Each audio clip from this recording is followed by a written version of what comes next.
मेरा नाम अब्दुल गफूर है। मेरे 4 बकरियां थी, 2 मर गई हैं और 2 हैं। मैंने घास खरीदा था ताल से और घास से मसला बना है। ये है धिम्मत दवाई ਕਿਹੜੀ ਦਿਖਾਲੀ ਹੈ धिम्मत दवाई है सर। ਹਾਂ ये पंदे कमान दे ये हिने रास्ते गाचे रख दिते। ऐसा माल को किवें सट्टे थे ना जहर बात थी की है। असारी एक बकरी हराम थी भी है।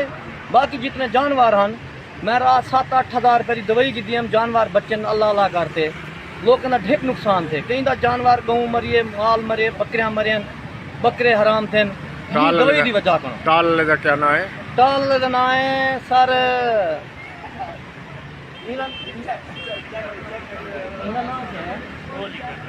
यो है टाल वाला हाजी हाजी टाल लाई हो सर। ठीक ते बड़ा नुकसान थे। तेरा नाम क्या है मेरा नाम मोहम्मद सलीम कितना दर है साजिदा से।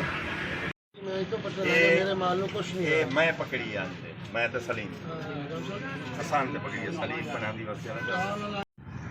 मैं 4 बकरियां ली थी, गरीब आदमी हूँ। इधर से मैंने घास खरीदा है। मेरा नाम फ़हीम है सर। साइकिलों की दुकान है मेरी साजे में।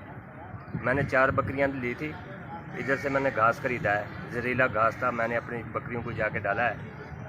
घंटे 1.5 घंटे बाद उनकी मौत हो गई। कार्बो फिर बड़ी जालिम बंदे को लड़ गए